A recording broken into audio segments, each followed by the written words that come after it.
Welcome to Pale Reflections, a proud member of the Doof Network where we reflect on Warbo's most self-aware work as it releases. I'm Ruben Morehouse. And I'm Elliot Diebold.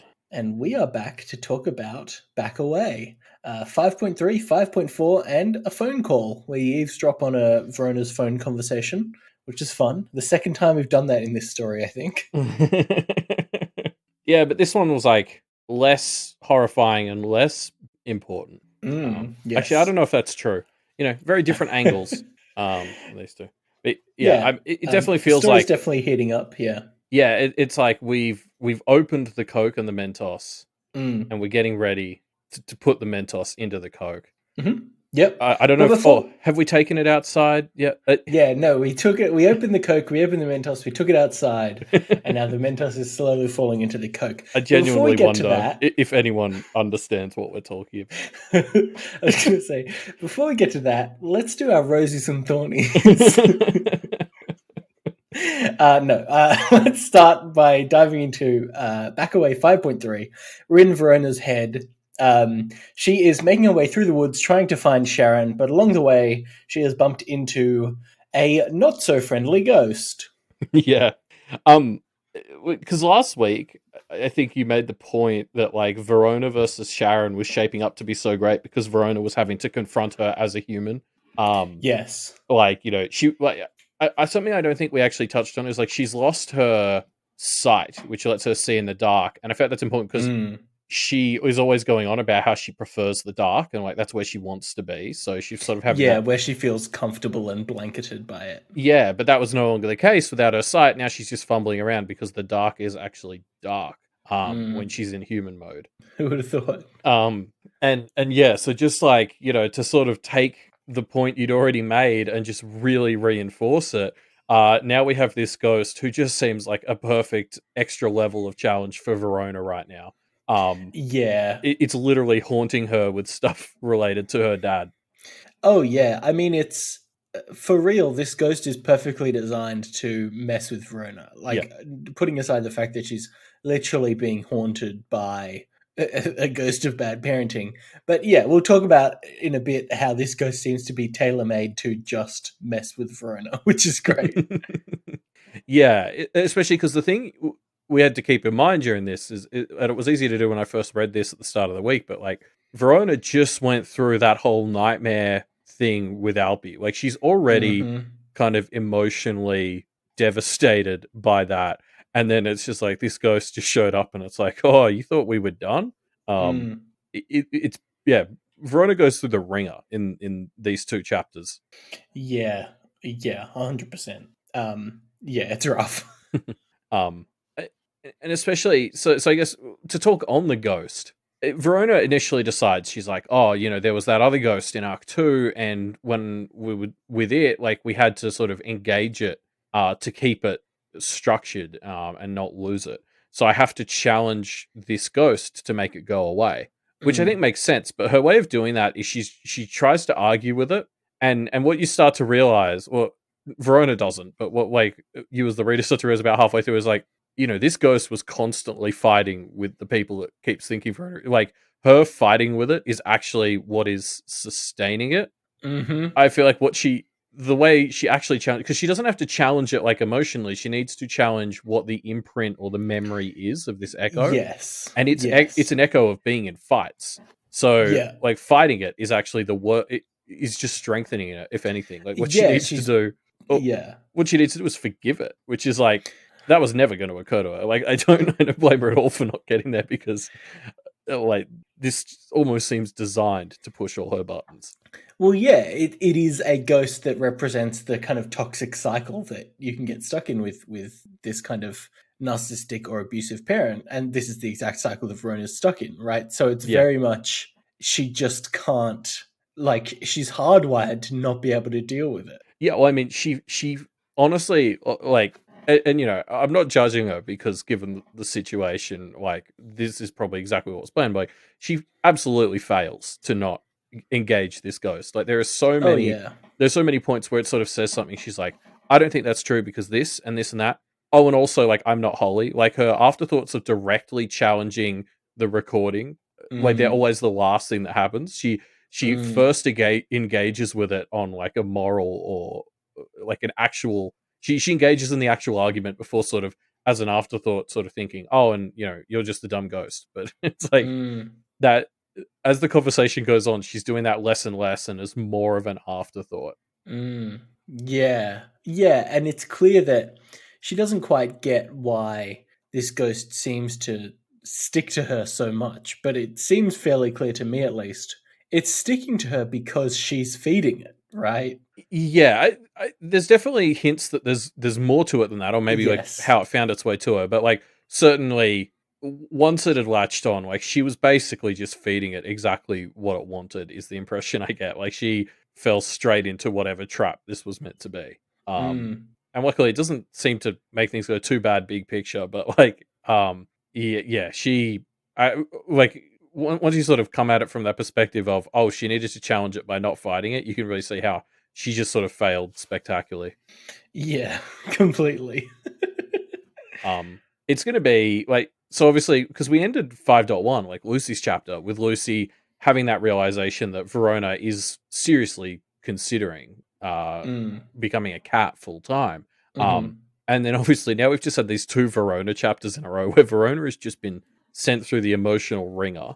Yep. And I can't, like, this discussion is going to be so good now, because like I feel like this is going to push Verona to a place where she's more likely to just explode, because that's what happens when you get emotionally drained like this over 2 chapters. And then like, yeah, or just all the stuff with the dad. Like Verona's just going to be in such a volatile spot. For Lucy to come and confront her with this now, it's going to be like explosive, and I can't wait. Yeah, definitely. Yeah, I'm just. Well, I mean, this is the thing about this ghost, right? Is we start learning that there's obviously a lot to do with this person and like animal abuse, and so Verona turning into an animal is kind of explicitly cut off from her as an option, which becomes great because it's her go-to defense, right? Yeah, that's a really good point. And there were moments where I kept expecting her to start to turn into a cat. I was thinking, don't do it. Like you can't. She almost does it and then kind of catches herself a few times. Yeah, because so I guess just because we haven't, I think, explicitly addressed it. Like, fuck this ghost and its whole. Oh yeah, like what a piece of shit. Like response. Don't get a pet if you can't. Like I don't know. Like it might be rough sometimes having a pet. It's like a little kid, but like Yeah, get the fuck over it. yeah. There's definitely a trend between this Echo's ability to parent and to pet owner. Yeah, well, I mean, they're more or less the same thing, I would say. Yeah, I'd say one's a At more least extreme overlapping skill form. sets. Yeah. There's a lot of similarities. I'd say kid owning is more extreme than pet owning. Unless you've got a really exotic pet. That's fair. It goes, dog and cat, easy. Then kid, then like, I don't fucking know, tiger king or whatever. Yeah, Oh, no? probably. I mean, they eat a lot of meat. I don't know. I'm feeling like people have like real exotic aquariums. That's probably. What's the hardest pet to care for? I wonder if this is a thing that is like. See, this is the thing. When you Google this, all the results are, these are all the low maintenance pets because nobody actually wants the high ones. Yeah. Oh my god. I mean, I guess all wild animals are bad. Venomous snakes, bears. Can you have a pet bear? Apparently, you can get a pet bear. There you go. What a world. You can have pet pigs and dogs, but maybe I'm jumping ahead. Okay. Anyway, yeah. Then we'll get to that next chapter. Yeah. What were we talking about? Completely lost the plot. Yeah. So yeah, you're as you said, like she can't even go into animal form. So the ghost actually starts to like beat her up. At this point, and I don't know. This felt like this is like some of the best episodes of Supernatural. Like the ghost is teleporting around. It can hurt you, but you can't hurt it. It's just this very like it symbolizes what I feel like these 2 chapters, or at least the end of last one and the start of this one, are doing, which is just like kind of beating Verona down. Like there's nothing she can do in this fight. She can't use her animal transform powers. She can't use her sight. She can't touch the ghost, but the ghost can touch her. Like she just kind of has to run away and get attacked, which is just like the worst. Yeah, it's not a good time for poor Verona, is it? Yeah, she really. I mean, she tries to do some stuff, but nothing that she tries really works here. No, yeah, like she manages to make it disappear for like a little bit, but Yeah. not much. She does manage to get her sight back for a bit. And so she sees the echo in her sight as like a little meaty thing. Which I guess she sees most things like that. But it has this little black parasite on it. And Mm, that's the interesting thing here, because that feels to me like it's meant to be hinting to us that there's more going on here than just like, the chaos of the Carmine Beasts and the trio of tenants in town. Do you do you have any theories on this? yeah, I don't know. I mean, this happens a few times, right? Where it feels like either this is just a part of this other and it's just a little quirky, or something slightly more is going on in that this situation is being even more manipulated than we thought with just Bristow. But it's hard to say. I mean, Bristow seems to be taking more or less full responsibility for everything that's going on here, and Yeah, this but doesn't seem like his style to be using the others, right? yeah, So I don't. I think when he took full responsibility, he maybe underestimated how bad Kennett's gotten already. Like he doesn't know. Yeah. Um, he actually doesn't know how bad it's gotten. He may have completely Mm, underestimated what he was taking responsibility for. mm, Yeah, like because Verona's site is maybe the one I feel like I haven't completely understood as well as the other two. But definitely, like it seems to focus around showing like the fundamentals of what something is. Like, because like I mm, feel like Verona as a personality, she likes to understand these core mechanics and build up from them. In terms of mm, the practice, and I feel like that's what her site lets her do. It's just because it's Verona that takes the form of meat wrapped in plastic. But things like the milk being like a baby cow and stuff, like it's these symbolic like origins of what things are. So the fact that she saw this as a differently colored parasite to me seems like pretty good proof that it's not like part of the ghost naturally. Like something has infected this thing mm, and is affecting it. mm. I don't quite know what Yeah. that is, but there's like doubt cast here and there about how much of this is just the chaos of the tenants being in town and the barrier being down, and how much of it is extra deliberate stuff. This feels like evidence to me that there's another layer of interference happening. Mm. Yeah.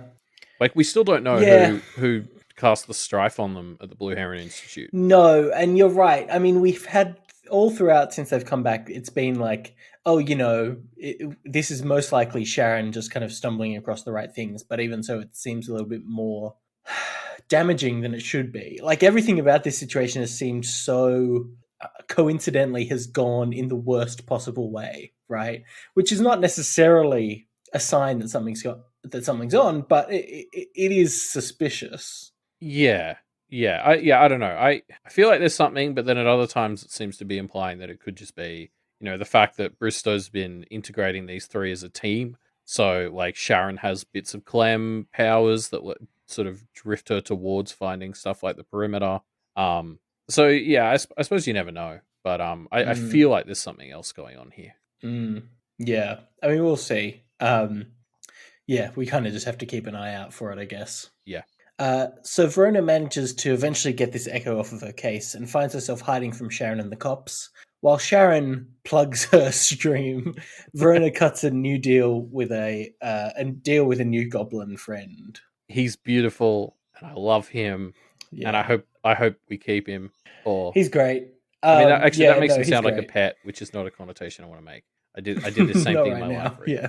Um, yeah, like I hope this little guy becomes a Kenneth other. He's adorable, Mm. little booger Well, he goblin. hasn't even got a name yet, but he definitely seems to be a good match for like a cherry pop type goblin. He's a real dope. Imagine having Um, someone below Cherry Pop on the ladder. I didn't even know there was a Well, possible position that's below cherry pop, but that's clearly what this goblin is. I mean, there's Charles. Mm.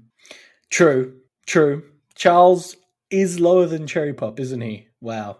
I think that was a joke that was made at some point by the Kenneth others. I can't remember when. um, so I think it was during the vote.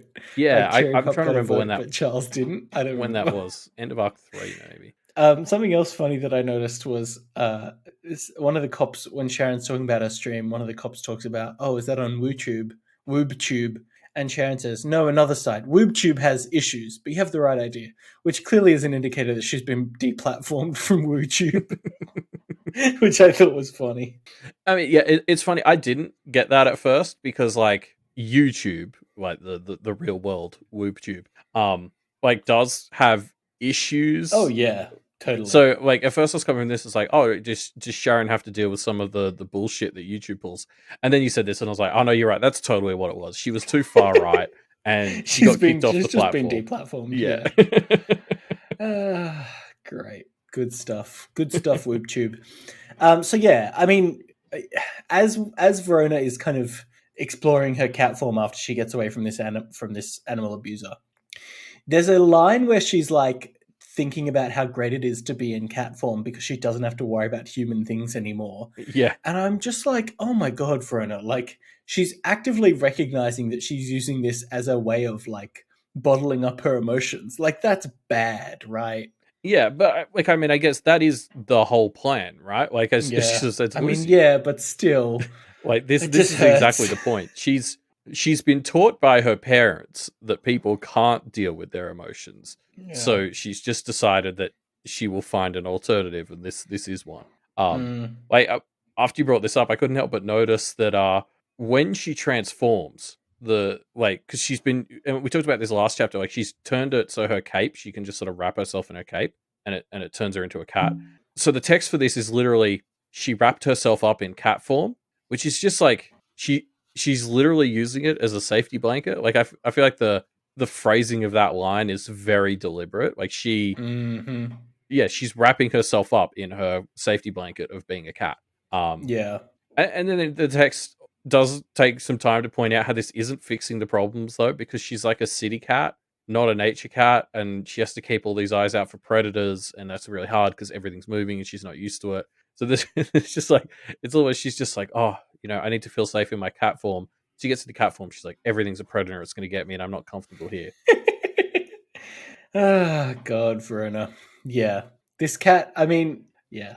We knew as soon as she first turned into a cat, all those chapters ago, that this was going to be the problem. And it just is continuing to be. Well, there's that other moment where she gets near Sharon as the cat and then realizes that's actually strengthening the glamour because, like, Sharon's not going to weaken glamour that reinforces her worldview, which is like a really... It's one of those details that always catches me off guard in this universe because when it's explained, I'm like, oh, well, yeah, that makes more sense, but I wouldn't have thought of it at the start. Like, just a great little detail. But it's also like, my thought when this happened was, oh, but what if it turns her into like more of a cat? Like, remember when she was a mink in the start of Arc 2? Because Marisica demoed glamour by turning her into a mink and she like lost her brain. That doesn't even cross Verona's mind. Verona's just like, oh, this is easier now. And I was just like, great. No, I can just stay as a cat forever. So no, but what if that becomes the case and you're stuck as a cat, not a human in a cat body? Yeah, I mean, yeah, she just doesn't. I don't know. I don't want to just talk about this in circles, but it's just so dangerous, Yeah. But at the same time, like, I'm not going to blame her because, like, she just went through this ghost, the nightmare. Like, I get needing to just hop in your shell for a bit, Like, that's a level of, like, emotional abuse from the universe where I'm kind of like, yeah, you know what? Just this once, maybe just tell everything to fuck off for a bit. Yeah. Yeah, just let it... Yeah, just chill. Just chill for a bit. And besides, like, Lucy's going to make this a conversation probably as soon as they meet up and take care of Daniel, so yeah. Yeah. So yeah, here's another example of what we were talking about, where Verona sees a deer and she reflects on it, and there's like a symbol in its forehead. There's like a sphere set in one of its eyes, and it's very like... I mean, again, it could just be a quirk of this other, or it could be something augmenting it somehow. Yeah. I mean, I don't know. The description of this thing was so whack, I wouldn't know what's part of it and what's not, right? Like, Mm. Like with the ghost, it was like specifically called out. This is a little extra parasite. With this thing, it was just like this is a whole bunch of crazy shit. Which is like there's definitely a lot of that in these two chapters of just now that the perimeter is down, just showing us all this weird nightmare shit. Like there's the bit where Avery's on the telephone pole and she sees like the woman who just sits there giggling and doesn't move right. Mm. And it's like the town is just now full of weird and bad shit like Yeah. that. Yeah. Full of creepy others. There's also like the fact that this thing is a deer, which is obviously like Yes. there's lots of deer in this story. There's Avery. There's the alabaster doe. Yeah, like I sort of was looking at this thing. I was like, should I be reading any symbolism into this? You know, like especially because like A Song of Ice and Fire opens with the direwolf and the stag killing each other, and that's obviously foreshadowing a lot of that story. So it's just like I'm trained to see deer or deer related stuff as like, ooh, what should this be telling us? But I couldn't think of anything specific. I don't know what to make out of hollowed out candle deer imagery. Yeah. Other than maybe it's indicating that Edith is working in tandem with the alabaster doe. That's all I can think of. That's actually not the craziest sounding plot I mean, twist. could be. And actually, I'm just going to jump in here because I noticed Mhm. in the notes you're about to skip over the part where Verona pays off the goblins for cleaning up the area by giving them a rude picture she drew. Um, I just love this bit because we did actually talk about how like the goblin, like this little dopey snot goblin, she's like trying to explain to it that she wants it to get friends and help clean up and she'll give it a reward. And it doesn't really Mhm. work until she's like, oh, also it's going to piss those people off and they'll fight about it. And Yes. also like I'll only give like the one prize, like which is that old trick she used with the nuggets. Yep. And then she even Clearly gives speaks to these goblins. yeah, well then she gets the like picture and she hands it to them and they all just sort of fight over it and they tear it in half and run off for different halves and it's just like I love this goblin group mentality if they'd rather tear everything down to have their slice than just share it. Like they're just such Yep. little shits. Yeah. It's like what They're Bristow's doing. Yeah, I definitely got the impression that the fact that she was only going to give this prize to one of the goblins as well also elevated it. Like the fact that Yeah. she wasn't going to give a prize to each goblin that helped really turned it around. Yeah, it's like I'm not even kidding. It's the same logic that Bristow's using, where it's like they want something over the other goblins more than they want something. Yes. Silly goblins. But yeah. So yeah, Verona is kind of waiting and watching, and as she waits and watches, she bumps into another friendly ghost, and she and this other ghost sit and watch Sharon and the officers together. I don't I don't think this thing's a ghost. I mean, Yeah, true. I I just don't kind know of what it pictured it as is. a ghost, but it does feel a bit more, it's got a bit more brain cells to it. Oh, more than that, I got the impression it had like a physical form because it's very Mm, gooey and leaky and has goopy, yeah. skin like uh, closer to Avery's new friend in the next chapter, the pig dog man, Hmm. in form, not in temperament, but Yes. in form, like Yeah, sure. closer to that sort of monster type thing, just like a Mm, straight up like horror monster. mm. But I mean, like this is. I know we usually save like the best Kenneteer stuff for the reflections episodes, but like this is the sort of scene that just is the reason why I think Verona is so fantastic.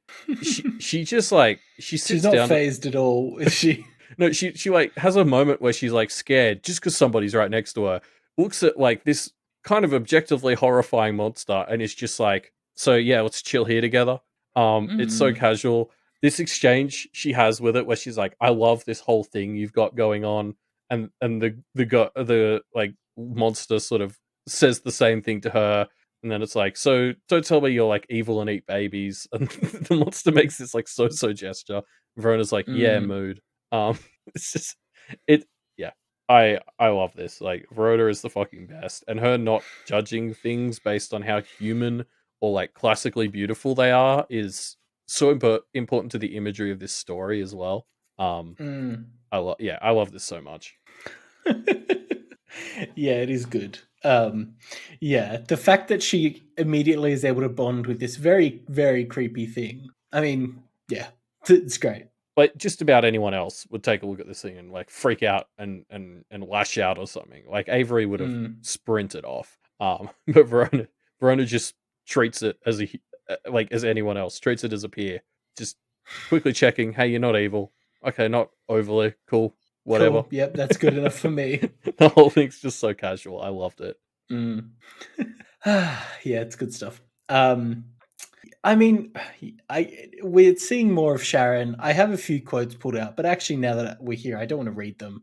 Just Sharon is a piece of shit. Like every time she has an opportunity to demonstrate her character, she picks the worst possible option. She's just the worst. Yeah, like there's this bit where she's basically putting Mr. Lie in the line of fire. Yeah, which is obviously infuriating because he's like the good teacher that they have. Yes. Oh my god! And she says like, "Oh, he had an accent. I don't think he's been in this country very long." And it's very clearly her indicating to the so police, racial. "Hey, like maybe check out his immigration status too." Yeah. Like, holy fuck! There was no need to bring race into it at all, let alone like multiple times. Yeah, she follows it up with that bit later where she's like, "I'm not racist. Like my best friend is Asian," which is just like, "Oh, we need to get Clem out of here." I do like that one bit though where I think Sharon sort of says like, as if I date someone from a shithole like this. And Verona like gets irrationally mad, which was just like a perspective I can totally get with, because like as someone who also lives in a shithole, it's kind of like I can make fun of it, but then if somebody's like, "Oh, that place is a shithole," it's like, "Oh, how dare you?" Yeah, I live here, buddy. Watch it. It's like I remember it being the same with parents, like when you're a teenager, where it was like, "Oh God, like I hate my mom. She did X, Y, Z," and then if someone else was like, "Oh yeah, your mom's a bitch," you'd be like, "Excuse the fuck you! Like, how dare you?" Like I can complain about my parents, but you can't. So it's the same. Exactly. It's the same thing. Yeah. Yeah. Something else that happens here as they're kind of watching and thinking is that Verona kind of starts to realize, like, and we see more of this when we talk to Charles next chapter, but Verona realizes that with the perimeter down, things just aren't going to resolve cleanly. And I think Verona's maybe one step away from thinking of it in terms of, oh, we're probably not going to get back to school in time. But the real problem is, as the protectors of Kennet, they're kind of duty bound to do their best here, and they're just going to have to put up with a lot of shit. Yeah. Like even if they get the tenants out of town at this point, the perimeter's down. Verona doesn't even know how bad that is yet, but there's still like the town's going to be full of bullshit they're going to have to deal with. Like this is going to be a lot of cleanup. Yeah. Let's talk about it more, I suppose, later on when we get the deets from Charles. Yeah. We'll see. We'll talk about it next chapter. So anyway, Verona does confront Sharon, mainly just pissing her off and keeping her off guard, which is great. Yeah, I love the moments leading up to this as well, though. Because this is like the first time Verona actually has this minute to pause and actually reflect on all of the emotional bullshit that's been thrown at her in the last 20,000 words. Oh, not just that, like the situation with her dad as well. All the stuff she's just been bombarded with. Even big picture, realizing that magic isn't just fun; it actually comes with like a dark side. And there's this moment where she's like, I don't know if I'm strong enough to weather this. And then she starts to think about like, well, what do I want? Like, I want to be with Lucy and Avery and I want blah, blah. When she starts to think about that good stuff, she just suddenly sort of walks out and confronts Sharon. It's like this real moment that I don't even think she processes how monumental it is, that like, this is what separates her from her dad, is like her dad just lets himself get drowned by this stuff, whereas she had this thing she's looking forward to. She has something she wants to have in the future, and she uses that to find this strength. Whereas like when you think about someone like Verona's dad, what does he have to look forward to? Like, what can he motivate himself with? I feel like there isn't anything. And that's what he's missing. Whereas like Verona has that, and that's what allows her to step up and actually do this. Yeah, it's a good point. This is a great, differentiator, I guess, for Verona and her dad, where she has, I mean, we've been talking about it. She is getting flooded by horrible shit right now, right? But she focuses on what she wants to do and who she wants to be as a result, and then takes, motivation from that. Yeah, well, because It's she great. wants to give up, and there's a point where it looks like she's about to, and then she Yes. quickly thinks, "Oh, but then if I do, I don't get X, Y, Z," and that's what like turns it around. Yeah. And yeah, just thinking about that, I was just like, I don't know what Verona's dad would have to substitute in that place. Like, I don't know what he would see as being good in his future. Yeah. Yeah, definitely.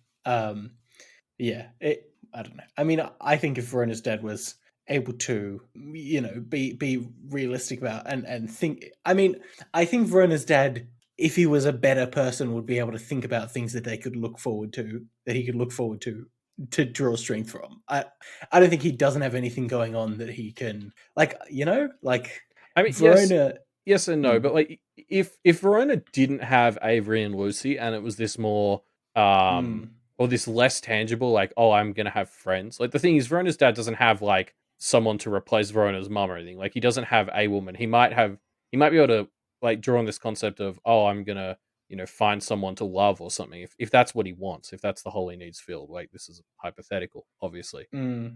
But like, I feel like it is actually a bit harder when that's very theoretical. Of, oh, I will find a person as opposed But I to mean, he has he clearly knows that his relationship with Verona isn't good. If he was going to think to himself, "Okay, I'm going to really make sure that I can improve my relationship with Verona," that could be a source of strength to him. I'm not going to give him an out by saying that because of his shittiness, he's gotten into a position where he doesn't have anyone who cares about him.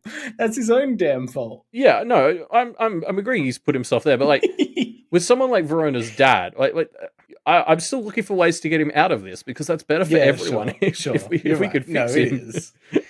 Of um, course, it is. It's better for Verona at the very least. so like yeah, I not to minimize like how he got there, how much he's hurting Verona or anything, but like yeah, just like I think it's important to like look at someone like him and understand what the reasons he's stuck here because that's how we get him out. Mm, Like, mm. how could we try and create scenarios that he's willing to look forward to and work towards, you know? Mm, yeah, yeah. Jumping back to this conversation between Verona and Sharon, it's so satisfying. Verona is, I mean, it basically reads like an alt-right, takedown video where somebody is just effortlessly debunking every single point that Sharon makes, while also just like, we got to give props to Verona. Sharon clearly is someone who's practiced at like playing with words, and Verona fucking runs rings around her to the extent that all that Sharon can really do is like run away from the conversation. Yeah, I like Verona does so spectacularly here. She actually kind of just manages to drown Sharon out in like bullshit, which Yeah. is, just fighting fire with fire in the Technically best way. true bullshit is the best kind. Yes, I love the bit how she's sort of like, "Oh, Bristow sent me," and it's like, "Oh, Bristow's the reason I'm here," and it's like, "Oh, that's brilliant." Or Bristow says hello. Well, he speaks English. He probably says hello sometimes. It's my favorite. Yeah, you're right. Like, I just love this as just she kind of uses these shitty tactics on Sharon because you're not gonna win her over with like logic or anything. So you just gotta kind of throw bullshit at her before she can throw it at you, I guess. Yeah. Yeah, it's great.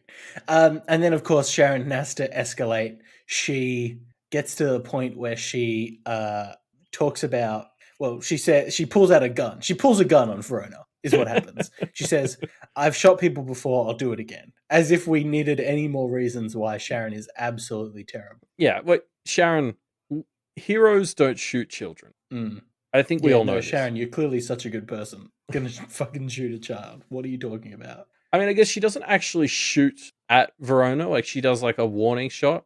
Like the Mm. only way you could be worse than Sharon is if you actually shot a child. But I mean, I don't know. She gives every indication that she's 100% going to shoot Verona. Yeah, that's true. Like the only reason she doesn't is she doesn't get a chance. Yeah, John steps in. I wonder how far she would have been willing to go because it's Yeah. yeah. You have to be pretty extreme to be willing to shoot a child. Yes. That's quite a I mean, maybe this is a controversial thing to say, but I'd say that's quite an extreme thing to do. I I'm just saying if there was a character who'd shot a child, I'd consider them worse than Sharon. Yeah. A real villain. Anybody who's shot a child. I mean, I definitely wouldn't want to read about them in a Wild West story. Let me tell you that. But yeah, I mean, Sharon also confirms here that she's like anti-vax and Yeah. because like I went and re-looked it up in the dossiers because I'd forgotten. So because she talks here so much about how she's got like her debunking like myths channel, which is like her Yes. popular one, Yeah. with the 6,000 people or whatever, Mm-hmm. and that's the one that like is her sort of main one. And then this like 400-person one that is the one she wants to do well but isn't. That is her one Yes. that is like this anti-vax conspiracy, like all the flat Earth level bullshit that she's engaged in. Um, Yeah. and like I just love that so much that like she's sort of just doubling down so hard on all this stuff, and it's just going nowhere.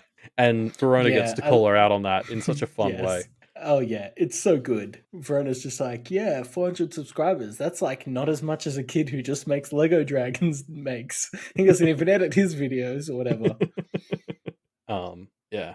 Although It's classic. as John shows up, like you did talk about that, because there's that one moment, like Yes. as Verona seems like she's winning, there is that one moment where Sharon starts to turn around because she's like, "Did Alexander Belanger send you?" And Verona's Yeah. like, he mentioned that name, did he?" Which is just such a Mm-hmm. bad response. Yeah. So it's just A like, real just giveaway of a response. yeah, just as she needs backup, it's like John shows up. It's perfect timing. Yeah. Yeah. Um, yeah, so John shows up, John helps her take down Sharon. Sharon gets knocked unconscious. They jump in her car and start heading back into town. I love this bit. So unless I read this wrong, there's like this hilarious moment where Verona's sort of like, "Hey, there's no karma problem with us having done this to Sharon, right? Like, because she had the gun out and everything." Mm. And John's like, "Yeah, I don't know," and they're like really unsure on the karma of like having knocked her out. So then in the next like 100 words, they tie her up, put her in the back of her own car, and take her car.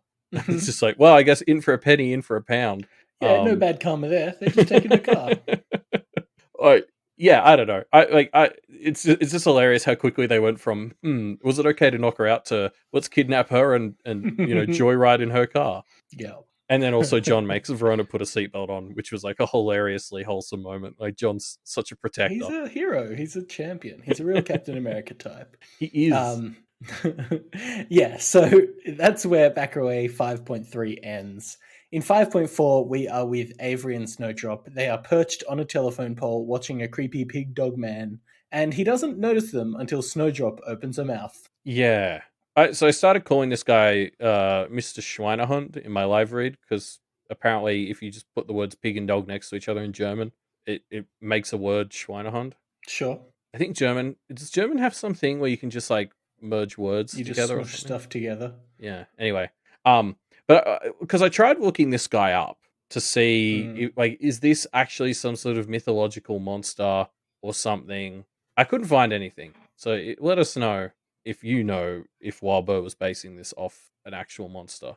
Yeah, I was looking for I mean I was doing a lot of Google translating from German into English as I went through this chapter. I'm assuming you were too. Yeah. There wasn't that much that I could find, and that led me down the path of not diving into it too much. But Yeah. yeah, I mean, because there's one episode of the Magnus Archives that I feel like this guy could have come out of. I've only listened to season 1, so that's not a huge spoiler.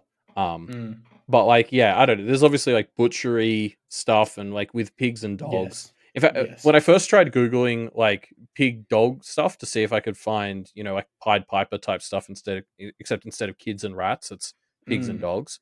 mm. Um, all I could find were articles about how you shouldn't own pigs and dogs as pets. Like you can't, like you can have Interesting, dogs and cats, but you shouldn't have pigs and dogs because they fight a lot and stuff. huh? So this guy truly magical because he managed to get pigs and dogs working together. Good on him. What a hero. What a champion.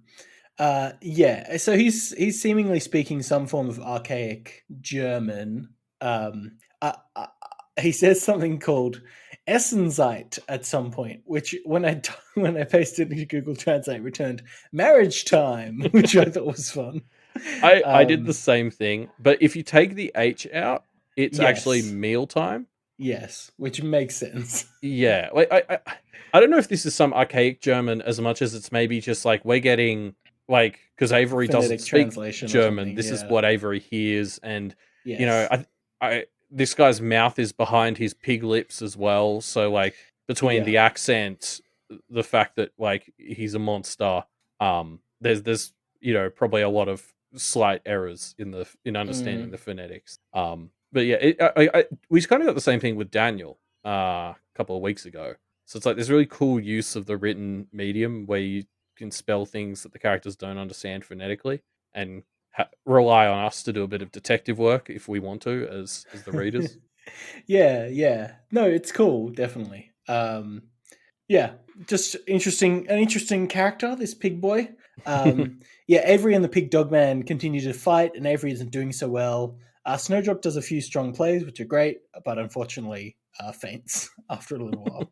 So I love this moment. So the pig dog man corners Avery for a second, Mm, and she has this sort of like, "Oh, I'm not the person in the action. Like I don't do that well here." And I had a bit of a chuckle at that because I'm 99% sure both of the other two have had that same thought of like, I'm not the one who's the action person. It's the other two. Like Verona definitely thought that after 1.z. I remember Verona in like 2.1 was like, "Oh, mm, Avery was so brave and Verona was doing stuff and I did sorry, Lucy was doing stuff and I did nothing." Um I'm pretty sure Lucy has felt the same of like Avery's doing this and Verona's so smart and what do I bring? Like it's just all three of them are taking turns at being like, "Oh, the other two are so useful in scraps and I'm so terrible." mm-hmm, mm. Yeah, I don't know. I mean, I remember when she first pulled out her hockey stick during the Hungry Choir fight, right? Yeah. I remember she was doing some serious stuff. I think has she become outclassed? No, I think what it is for Avery, like if you sort of think about the specific lens of how each of them focus on what the other two are good at, it becomes a bit clearer. Like, especially by the end of this fight, Avery is not. She's not like the leader, or she's not like a tank. Like she talks about it a bunch in this fight. She likes to play the wings. Like there's a reason this thought sort of comes up when she's cornered because she isn't the fighter in the sense of like when she's cornered, she can pull big moves for herself or whatever. Like she likes to help raise other people up. She's a team player and she thrives when she's assisting her team, is what it feels like. That's why she always Mm, focuses on how alone she is in this fight. I mean, God, she even lets Charles come with her at the end of the chapter because she doesn't want to be alone. So yeah, that, that's that rough. that's how dire things are. Um, so yeah, like I mean, the moment this all turns around even is when Snowdrop needs rescuing. Like Snowdrop faints, and that's when Avery pulls out this thing and like turns it all around and manages to Mm, get away. Like she is at her best when she's elevating other people. Is sort of the vibe that mm. I'm getting. Yeah, that makes a lot of sense to me. As soon as she has someone to protect, she's in full on mode. Yeah, and if she's if she's being the distraction or laying hits to give someone else the chance to do the critical blow, that seems to be where she's the most comfortable. Mm, yeah, that makes sense. Yeah. So this pig dog man, his weak point, if you will, is the staples that hold his masks to his face. Like his real weakness is he's very shy and doesn't want anyone to see his face, which I thought was quite fun. Yeah, like, it's funny how, like, viscerally he reacts when they start going for the staples. Because as soon as Avery suggested it, I was like, "I guess that makes sense." Like, he's a horror movie monster. If they're wearing a mask, it's usually for some reason or another. Like, take the mask off, that makes sense. Mm. It's a fun it adds this sense of hope that they're gonna win the fight as well because and just keep attacking his staples. Yeah, yeah. It gives it.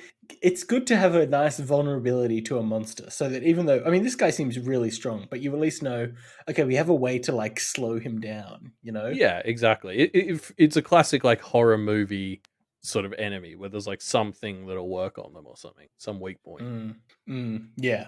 Um, there's okay. There's something else that happens during this fight, which I thought was great. I put out this quote where Avery during this fight says, after she's like battling a pig, she says, "I don't eat pork anymore, guy." And it's just like Avery's doing her best to do the old witty banter, but she's just not that good at it. Like I guess she's trying to improve the theatrics of the fight. This is just not a good witty banter line, Avery. I'm sorry. I mean, I love it. I'm never going to discourage fight banter. It I think we've talked about this before. It's like my favorite trope. Um, Even if it is like I agree, this line makes no sense. Like it's like this pig bares its teeth at her, and Avery's just like, "I don't eat pork." anymore, Yeah, it's not guy. a good. And it's like, Yeah. okay, not not not strictly relevant. But thanks for Yeah. letting us know.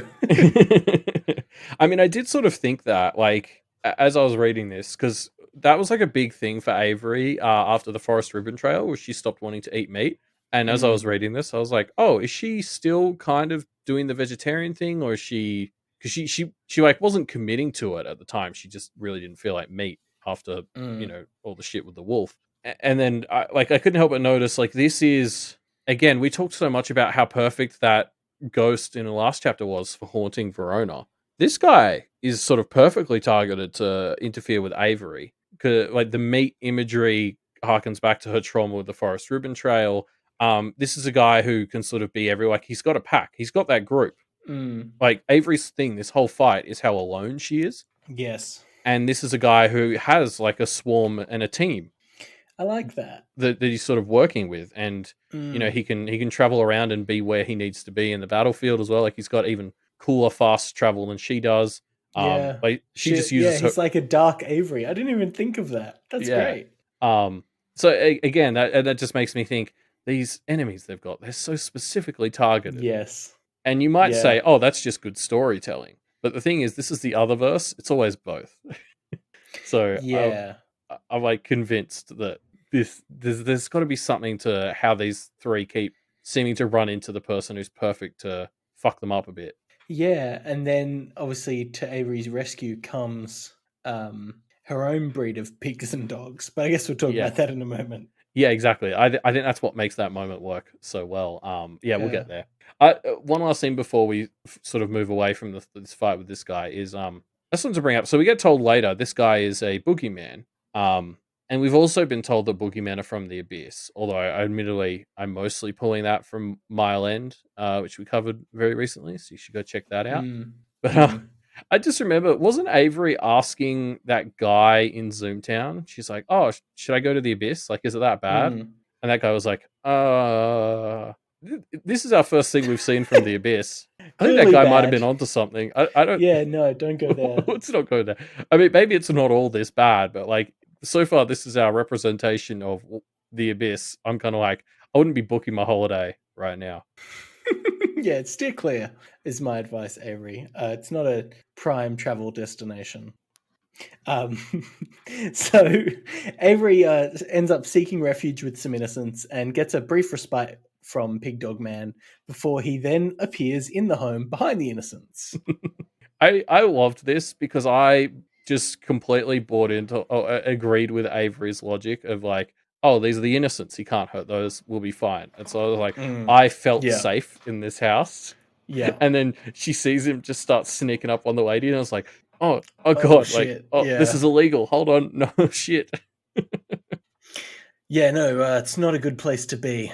Um, of course, our Pig Dog Man gives his name. He says, "Ich bin nicht gut," which is presumably his name is Nicked Gut. I would I, assume, which is a radical name. again, I sort of went for the phonetic angle on this, and like, if you spell nicked Nicht, it Ah. just means like not, and gut is German for good. So he's just kind of saying I'm not good, which, Mm. I mean, no shit, Sherlock. Like, Yeah. I don't. Maybe he's more of a tragic figure than we thought, and he's Yeah, like I didn't know what to desperately make of trying to this. prevent himself from doing all these crimes. Like, I wasn't sure if he's saying like I'm not a goodie, which, because again, I was just like, I don't think you Yeah, needed to no tell us this, shit. buddy. Yeah. Um, or is he saying like you've hurt me, or I don't know what how to read into the word good here. Um, Mm. you see, yeah, I don't quite know what he meant by this, but like, yeah, just solidifying that he is not a hero. Thanks for letting us know. Um, yeah, so Gashwad and the other goblins show up to help Avery fight Nicked Gut or Not Good, while the innocents end up cowering upstairs.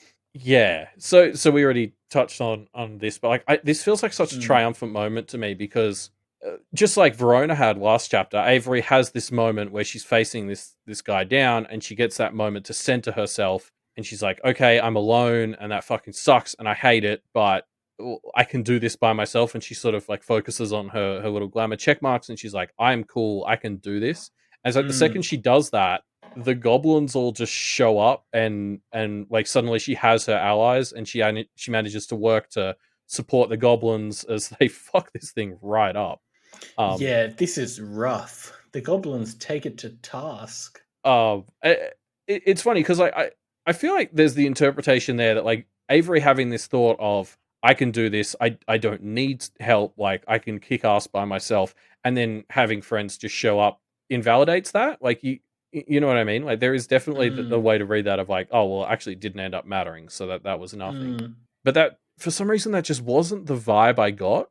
It was like the second she was like, I can do this, then the universe was like, yeah, you can, and here we go. I'm gonna make it easy for you now. yeah, here's some Like, help. yeah, I'm not 100% sure exactly why, but like, there's just because I was sort of looking at it, I was like, I feel like you could take this negative interpretation, but for reasons I can't explain, that doesn't feel right to me. This felt like a Mm, good moment. yeah, yeah. It is. It's surprisingly wholesome. There's also, speaking of surprisingly wholesome, Mm, there's this bit where Gashwad is like, "Oh, get out of the way, you don't get hurt." And Avery was like, "Oh, I can." And Gashwad interrupts her, and he's like, "We swore we'd help keep you safe." mm, And I think like that was a huge moment to me because like unless I'm just forgetting old stuff, I was like, I think this is the first instance of the Kennet others sort of talking about not just not hurting them, but actively like keeping them from harm. mm, Like I think this might be the first sort of thing where it's like, oh, we're proactively going to help you. yeah. Uh and especially coming from a goblin, like we just were talking about how how shit they are at working together. Like they'll tear each other down the second they get the chance. Yeah, Um for half of a half a hand drawn nude. yeah, exactly. So like just it like this felt like this really strong moment to me of like Ashwad saying, no, like I'm going to protect you. Coming from a shitty little goblin like this, I was just like, oh holy crap, like we've spent so much of this talking about how the Kennet others and the Kenneteers can't manage to trust each other, but like with that foundation, the fact that even a goblin will step up to protect someone like her, I was like, I have I have good feelings about this. Mm, yeah. Yeah, no, I'm with you. The goblins can be not super wholesome a lot of the time, but this is a nice little, just a nice little bit of, hey, yeah, we're all on the same team. I guess Yeah, we've needed some of that. yeah, and that's what gives me this hope that despite all the other bullshit going on, the Kenneteers and the Kennet others will manage to find a way forward because Mm. they contractually have to. um, I want to touch on this stuff with the humans and like what this scene must be like for them because I was thinking about this. I was reflecting on it, and it's like it. There were a few specific beats pointing out, the kind of matriarch of this family seemed to be saying like, "Hey, yeah, let's take them in." There was a guy that was kind of dissenting, being like, "Oh, hey, they're just people off the street. Like, they could Yeah, be here to rob us or whatever." And the person's like, "No, no, let's help them." And it's very much, "Hey, let's take a risk. Let's take a bit of a risk to help this person," and they do good, capital G good, right? mm. And they get punished for it, like narratively, in the sense that their house gets trashed, they almost get injured by whatever. A pig dog man probably wouldn't have hurt them, but something, you get the sense something bad would have happened if they came downstairs, right? So Yeah. it's very much like, I don't know, it just felt to me like another example of Kennet, even just kind of the innocence in Kennet and how it's kind of degrading over time just with all the shit that's going on.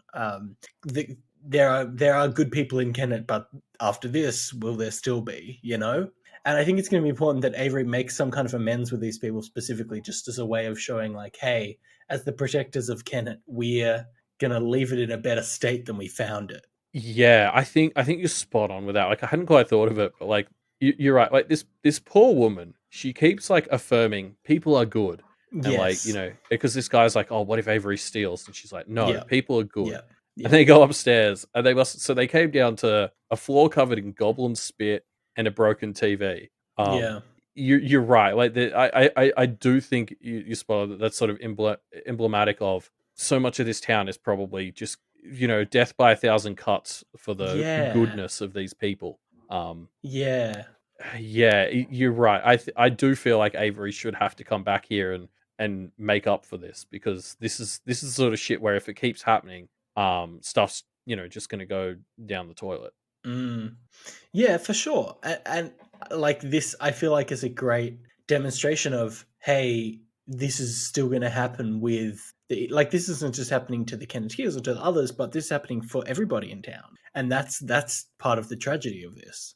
Yeah, yeah, exactly. Because that's something we haven't had to worry about. I think there were those parts in Verona's chapter we maybe didn't talk about where she talks a lot about how there's this imagery of like she sees the town as having that throbbing heart. I think it was in last week's chapter.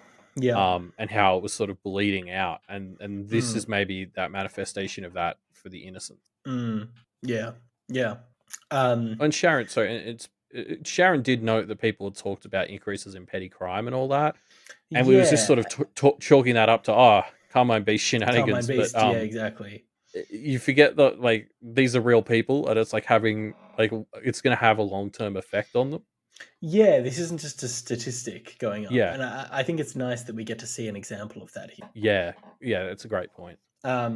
Yeah. So with the goblins' help, they take out Nicked Gut, and Avery heads out as Snowdrop wakes up again. Yeah, and so before we get to the Snowdrop and Avery convo, which is obviously very important, Avery also has a quick conversation with Gashwad here after they take out Pig Dog Man, and I do want to talk about this because so Gash basically says that this guy actually wanted to live in Kennet, and they said no, Mm, and yeah. that feels important. Like, why did they say no? I mean, like obviously I he's mean, like a horrifying pig look dog at the guy. monster. Yeah. But the context of this, like the way Gash sort of suggests, oh, he asked if he could come. To me, that sort of makes it clear, like he would have known about the agreement or was willing to uphold the agreement. Yeah. And like, so I guess this whole conversation is presupposing that that's the case. Like this guy knew of and was willing to like agree to the rules of being an other in Kennet. Mm, And mm.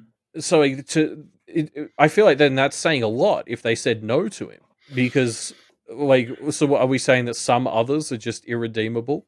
I don't Like even know if it's irredeemable so yeah, much as like not able to fly under the radar, you know? Like, I think the whole point of it is they don't hunt within Kennet, for example, right? yeah, Like, that's an example of something that they want to do is fly under the radar. And as we saw with Nicked Gut, he was happy to go into this innocent's house, you know, this innocent's family's house and like do what he could to stay out of their way. But that's not, I mean, that's not super reliable, right? If I was recruiting for Ken, I'd be like, this person is just too much of a risk. but like again, I'm assuming that if he's agreeing to the rules of Kennet, I thought that was one of the rules, is that like you can't do that shit in town. Well, sure. And I mean, he agrees to the rules, but if he fucks up, it's not just going to hurt him; it's going to hurt all of them, and so they have to be a bit more safe yeah, about it, right? but I'm just like there's this whole thing we've been building in this story of like the way people treat others, and like to not Mm, do, like, like look at goblins. Like everyone is like, oh, they just go around, they kill goblins in their sleep.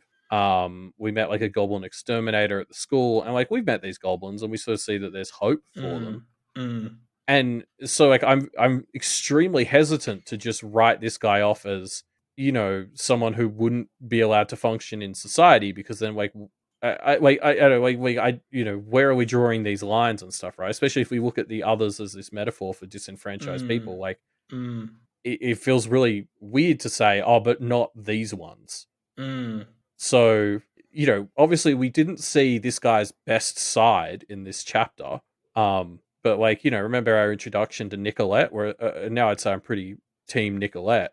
So I'm very curious to maybe learn more about like why they would reject someone like this. Because to me, I like this just drew my attention, and maybe maybe I am making a mountain out of a molehill, but like especially with what we learn about Miss and the fact that she seemingly had some sort of plan later. Like, was she building something very specific, and this guy's energy contradicted it? mm. And then Yeah, again, maybe. what does that say about what she was building? What does that say about this guy? Like, I'm curious to learn a bit more about all that. Yeah, I don't know. I wouldn't. I think. Kennet is a tentative enough situation that while the ideal might be build a place for everybody and build a system that can work everywhere, that can't be where they start, you know? Yeah. And so I'm kind of, I mean, this guy is so clearly a risk factor to that I'm like, don't take that risk. You've got enough risks. I mean, yeah, maybe. Like, I this is something I would love to learn more about the reasoning behind. Yeah. Also, Gashwad confirms that there's like little Redwall-esque animals running around this world, like little fucking squirrel knights and stuff. Why are we following these losers? Like, Lombo's just setting up his next short story. Yeah. Don't worry about it. let's wrap Pale up because Yeah. we got to follow these squirrel knights. We move from pale to tail, of course. Yeah. Anyway, so yeah, as Snowdrop wakes up, we get the.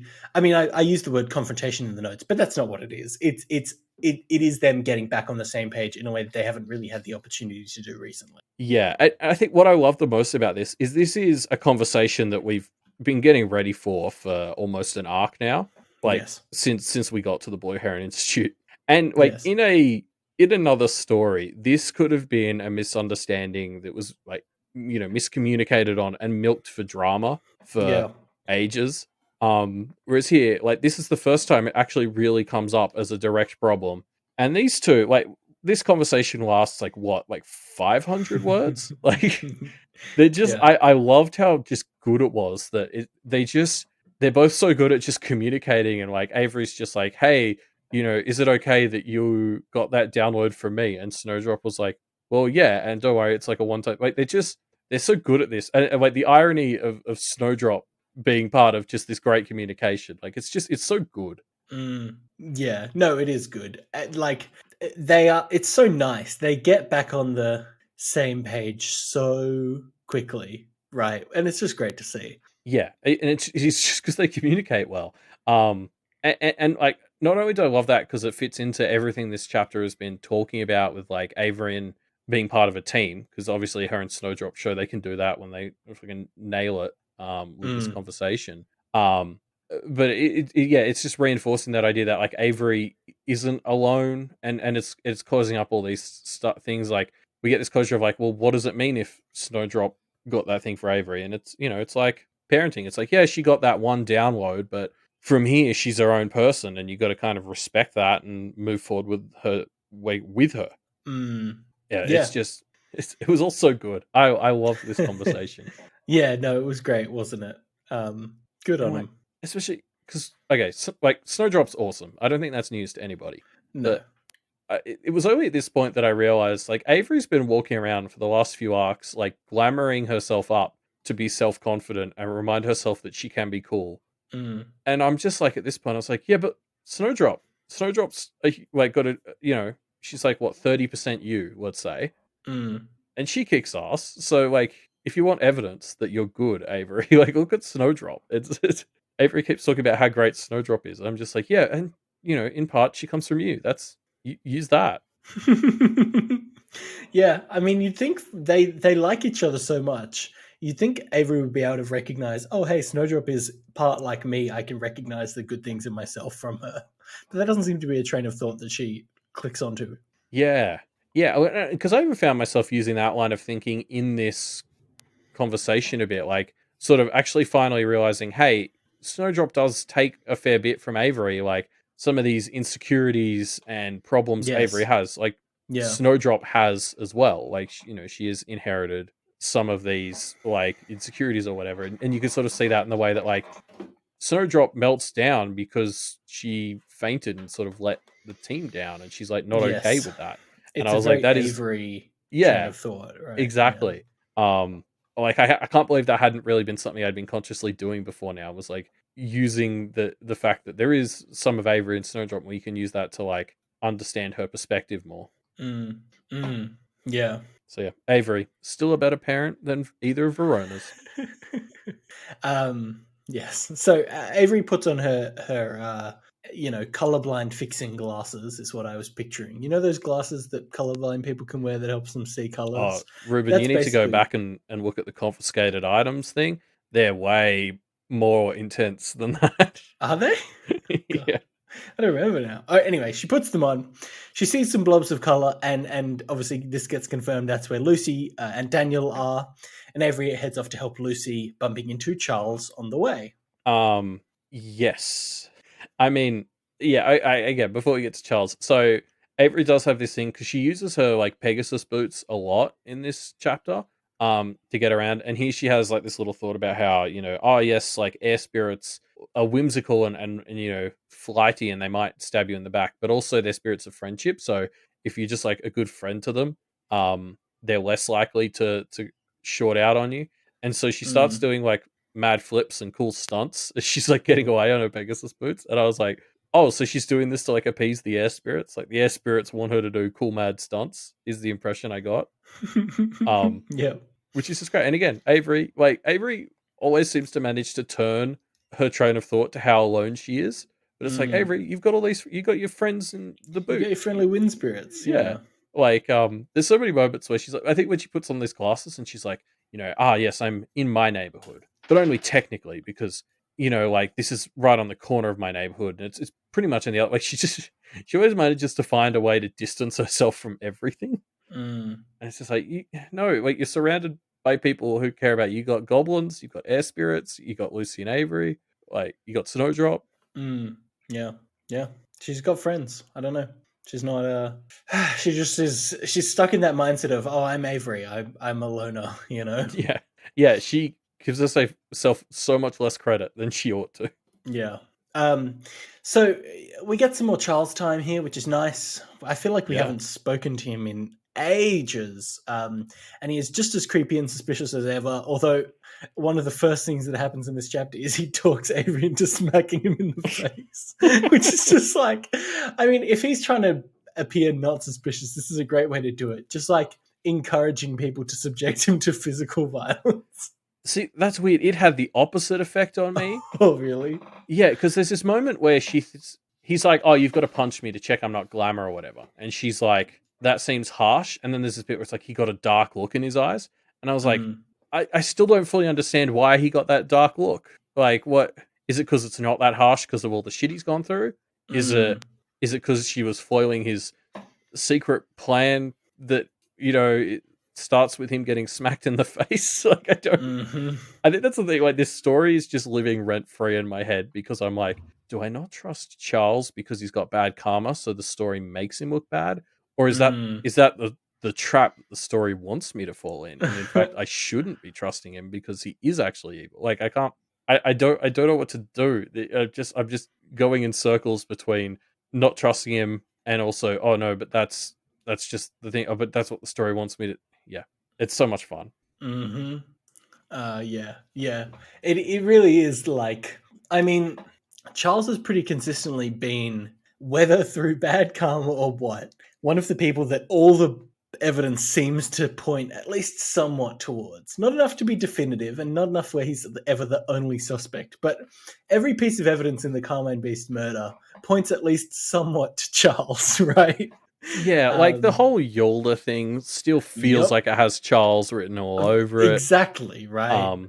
This perimeter stuff puts him in the line of fire again. Like, it's just he keeps popping up, and it's like, is that karma? Is that because he's involved? Like, he's the only one who can lie. He's the only one who hasn't had a proper interview. I mean, the closest we've got with an interview was when he was in the seat of the car with Matthew and Edith and Charles, but then we actually got a proper interview of Matthew and Edith. That never happened for Charles. Like, he's kind of been the one where it's like, we haven't crossed him off our list very convincingly. Yeah. And as you said, like before, he's the one person who can lie. So even if we do this stuff, I can't trust him. What's that going to mean? Yeah, exactly. And like, I feel that's so important in this world that, like, you literally can't trust him, and that's like, bullshit. Like, I wouldn't be surprised if the thing is he actually just hasn't ever lied. Like, that's not, he can. Oh yeah. And he's like the one person who isn't deceiving them, because it's like everyone else has to tell the truth, but they spin lies through like half truths. Everyone was involved in the murder of the coin except Charles. Even Cherry Pop got included, but not Charles. Cherry Pop was in the whole time. Yeah, I just it would be hilarious to me if the twist was the one person who could lie was the only one who didn't feel the need to. Um, so yeah, Yeah. yeah. I mean, just when it comes to Charles, I just end up in just being a mess of, well, do I not trust him because that's what I'm meant to do, or is that trap that I'm falling into? Yeah. Yeah. I mean, Yeah. we get more info on his backstory here as well, or like, so he helped build the perimeter, which we sort of knew, but I feel like the new information we got here was that he was doing that before he was forsworn. Like, I don't think we knew that he was affiliated with the town before he came Right. as the forsworn person.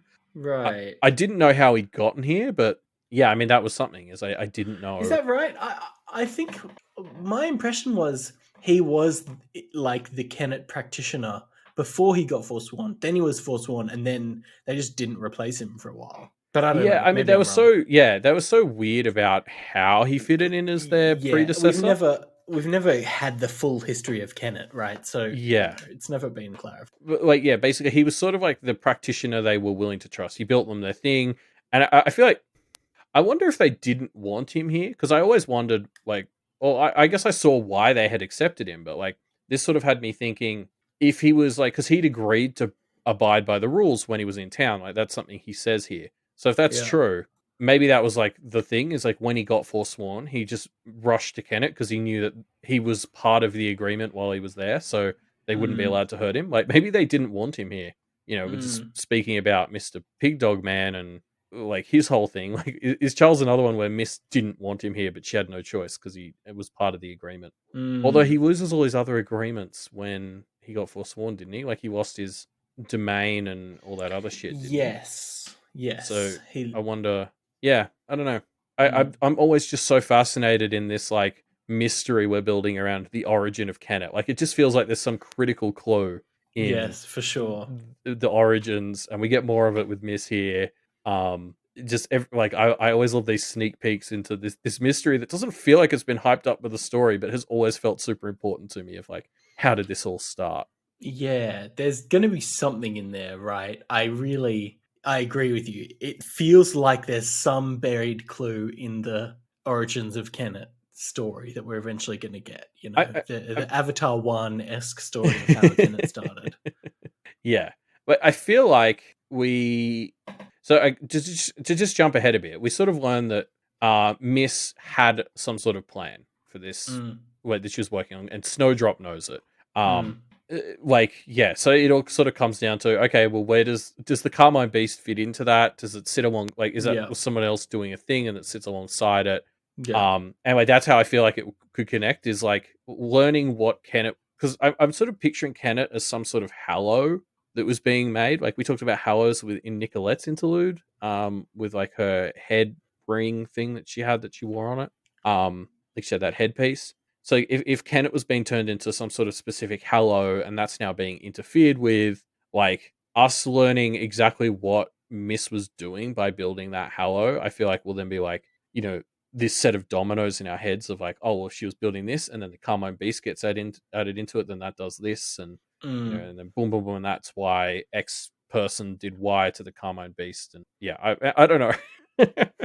I'm so far from understanding the mystery in this. Like, that's what I love about this story. I feel like we've had so much opportunity to nitpick the shit out of this mystery, and I feel like I'm not even close. Yeah, I know as much as I did when we started, right? We've got clues that have basically just pointed us in three different directions, and then I've kind of sat down and thought, I'll just wait and see. I'll wait until we get the parlor room scene where Poirot explains it to the idiots like me. Yeah, yeah, yeah. I'm sort of on the same page. Like it's just, and this is what I've always said I loved about long form stories, and in particular the Wildbow stories. Like he throws so many balls in the air that like you can't put all the pieces of string that are connecting them together, and that's what's Mm, always so fun. yeah. So yeah, Everett and Charles come to Glamour Street, which is Daniel kind of through Glamour bringing this fairy realm into Kennet. First temporarily, but definitely seems like it will theoretically become real over time and basically fall part of Kennet into the fairy realms is the vibe I'm getting from it. That's certainly a theory that's posed by Avery here, but it's kind of like either way. Like the big takeaway for me here is Operation Stop Daniel has gone very poorly since we last checked in with Lucy. Mm-hmm. Like, it's gone from chasing him through the woods to he's converted a whole street to being in A here. fairy market, yeah. He's fucked Marisica right up. Gotten a bunch of innocents involved. Like, this is just. We thought Verona and Avery were doing bad, but like Lucy is fucking drowning. Yep. There's this other bit where, I mean, we're talking about the backstory of Kenneth, and Charles asks about Miss a bit as well, Mm. and it just feels weird, right? Like, Yeah. Miss's presence is still so felt here that Charles asking about her feels suspicious, and I don't know what it is. I've heard it's the way, because when Miss first comes up and he's like, Miss, is she still gone? Which I was just like, I mean, surely he would know. yeah, by like now what kind of a question is that? Like that was Yeah. like instantly I'm voting imposter when you ask a question like Yeah. that, right? Saw Charles Vent, 100%. Yeah. Like again, like Charles.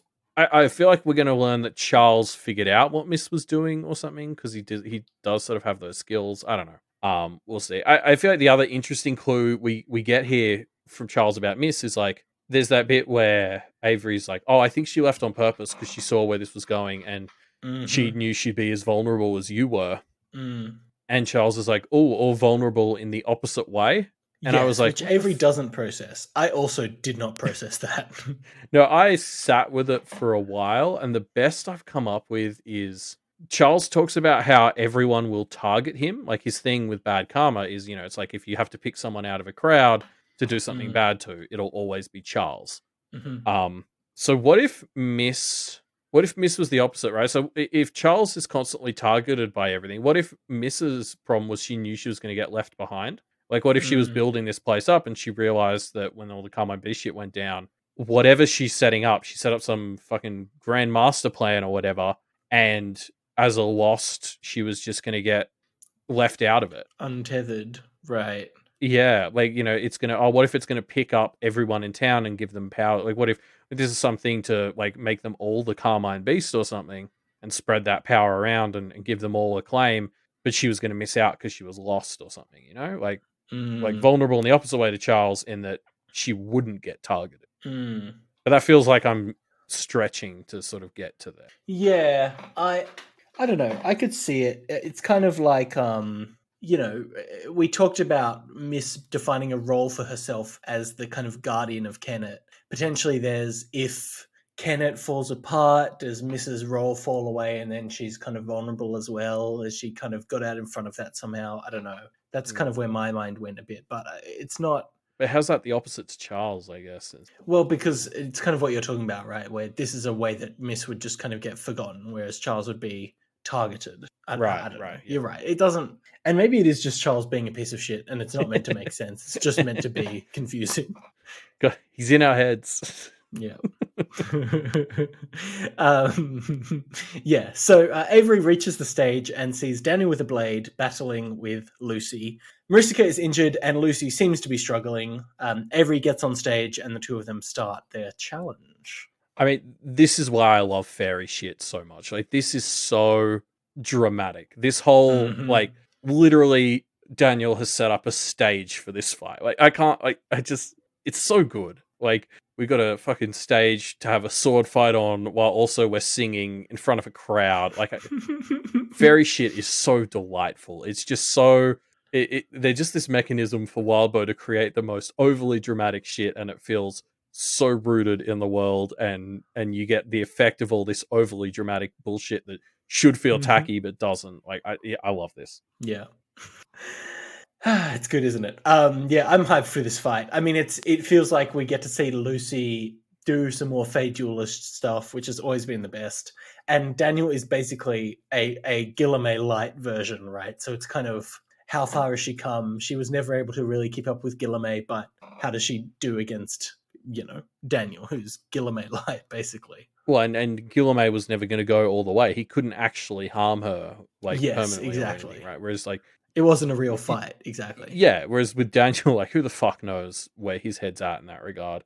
It could change any second. But yeah, you're right. The ending of this chapter hypes this fight up so much because you've got, like, Avery and Lucy on opposite sides in a circle, like, walking the perimeter, which I is mean, they're like sharks, right? Is the vibe I get. They're kind of circling like sharks in a great way. yeah, or it's just like this is just like it's exactly like this sort of fucking classical medieval sword fight bullshit where you've got like the two Mm, people surrounding the villain. Um, yeah. I mean, the extra material does kind of dampen my excitement for how violent this fight can get. But yeah. Oh, I suppose the only other thing here is as well. Avery kind of slaps herself out of being entranced by uh Daniel, which I mean, Charles was just making her practice her slaps. Was this his plan all along? He was just warming up her slapping hand. Yeah. For real, like that did feel like a connection, and I was like, okay, am I just being silly here, or like, Oh gosh. Yeah, no, it's great. It's classic. Yeah, so that's where 5.3 ends. We move into 5.4, which is a phone conversation, and oh, it's sorry, Verona. that was 5.4, and this is the 5.4 extra Sorry, material. 5.4 bonus material, yeah, which is a phone conversation. And we see Verona ring, gives that hotline bling to Bristow. Yeah, and obviously, like, what we should talk about here is like the extra material. Like, it's not just text, right? It's like there's like this visual aspect to this transcription of the phone call that really takes advantage of like it as a medium versus just written text. Like, Mm, there's tons of cool use of like spacing to visually depict the call. Like, when Sharon's being ignored and she's distant, her text is like less opaque. When someone talks over someone else, it literally puts their text on top of it. We get all these like sound effects and stuff. It's just all really cool, unique things to this sort of imagey thing that like you couldn't do in the story proper. yeah, I mean, how would you write a phone conversation and not have it feel like it drags on, right? I mean, this is a great Yeah, way to represent it.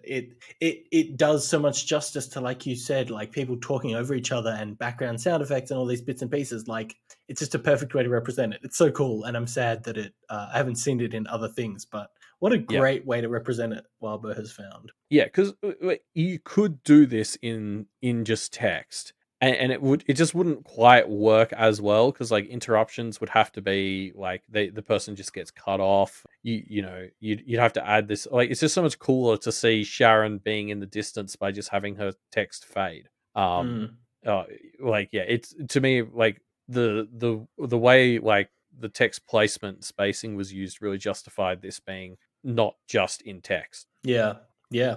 Um, Yeah, it's great. So yeah, Bristow and Verona have a conversation and make a deal. If Bristow regrets the outcome of all of this, he'll be gainsaid. If not, Verona will be. Yeah, I mean, sure, Verona. Like, just what we needed is more stakes. I was just here thinking this is all Mhm. too easy.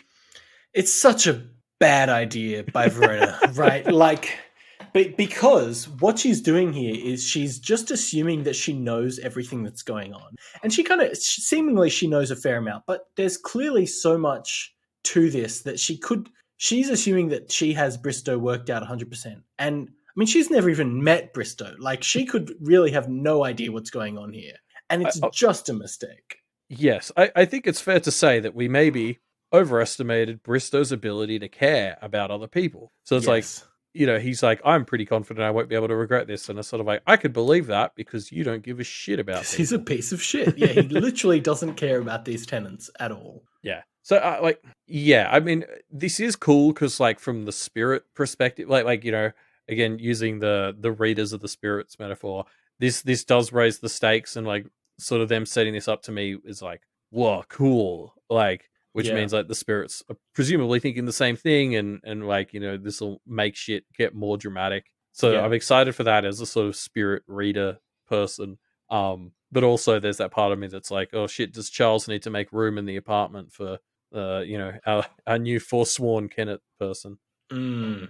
I mean, yeah, not forsworn, gainsaid, which is Isn't not that? as bad, but I thought it was the same thing. It was just if you gainsay someone, you get the power from them, as opposed to if they're generally forsworn. It's just they're oh, like I thought gainsaying was like just a kind of forsworn light, you know?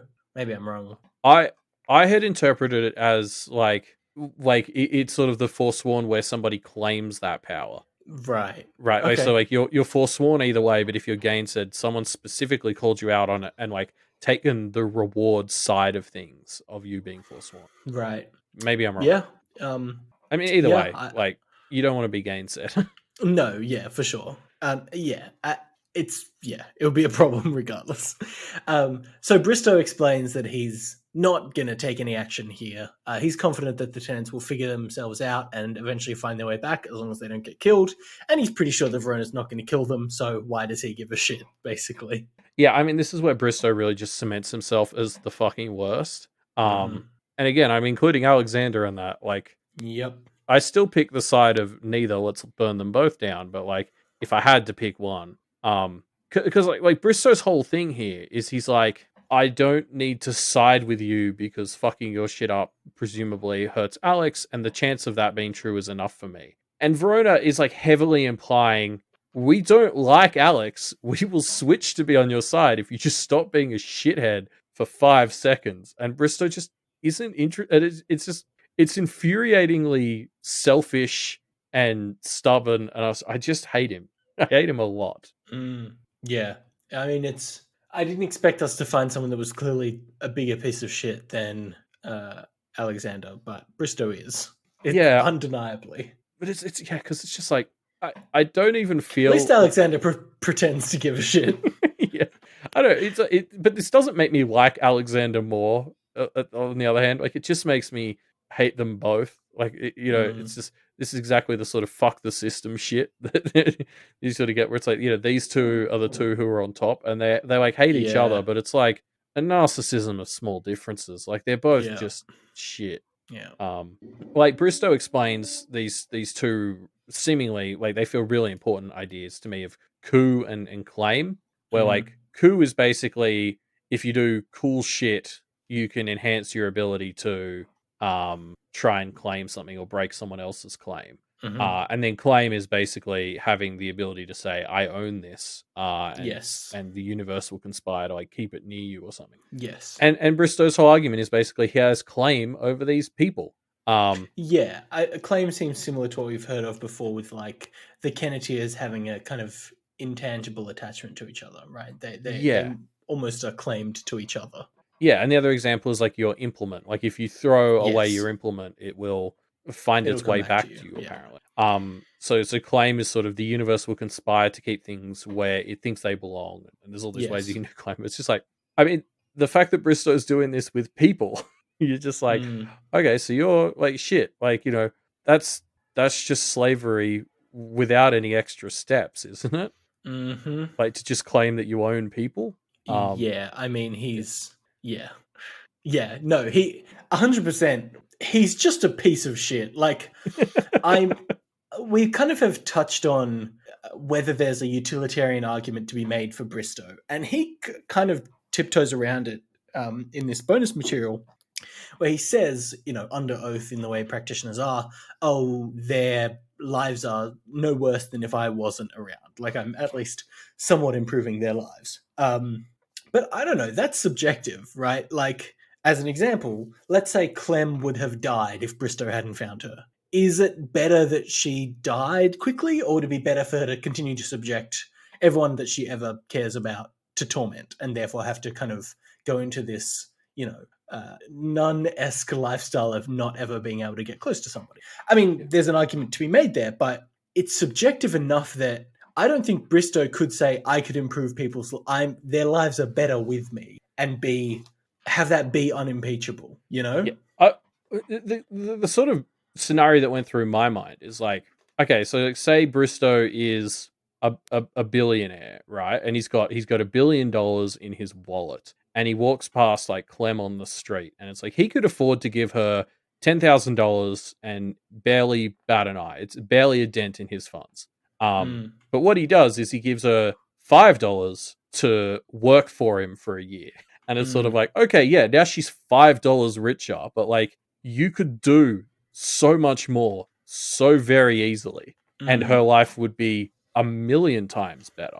Like, you know what I mean? Like, it's just like the idea that it's like, oh, I am making their lives better. It's like, yeah, but you're doing it less than you could because it's like if you increase it by 5%, you get tons of control over them. If you increase it by 100%, you lose that control. So you're improving their lives, but by less than you could, so that you're doing it in the way where you have this claim Yes, over them. Like, fuck that. exactly. Yeah, we don't know this for sure, but theoretically, Clem could be cured if a practitioner took enough care about her, right? If a practitioner cared to do it. Theoretically, that's possible. Theoretically, that's possible for any of the people in Bristow's apartment. But the measures that he's taking are actively just the ones that will keep them under his control. So he can't play, oh, I'm at least improving their lives somewhat. Like, fuck off. Yeah, like, because I think we brought up Bree as a comparison to Clem already, as like someone who like could have very easily ended up a tenant with Bristow, and she didn't because Zed like fell in love with her, and he sort of got her out of that situation by awakening her, and like Bree has sort of been my like go-to example of like for someone like Clem as a comparison, like Bree got lucky and Clem didn't. Yeah. And it was when this conversation on coup and claim was happening that I basically became convinced that not to spoil our discussion question, but I'm pretty much convinced at this point we're going to tell Clem something. Just because Bristow's whole thing is, I have this claim, I kind of own these people, they will come back to me, and you sort of can't change that, and I'll be gainsaid if that's not the case. And I feel like, and the other side of his relationship with Clem is he's refused to tell her things to keep her under his thumb.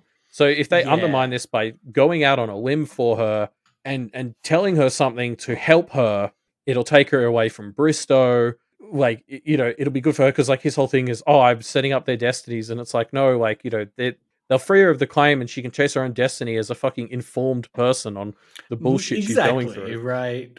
And like I just this whole thing, like, it's like they're not like, I feel like Bristow would frame it around this thing of like, oh, they will try and free them from my claim so they can put them under their claim. But the Kenneteers aren't pieces of shit, so they're not going to claim Clem. They're going to be like, hey Clem, here you go, do whatever you need to do. Like, I felt that's going to be the framing, right? It's going to be, we will tell you what you need to help improve your life. And that will just undermine everything Bristow stands for in the claim, in keeping her in the dark. Like, it's like Bristow can't conceive of the fact that it's not just about owning resources, right?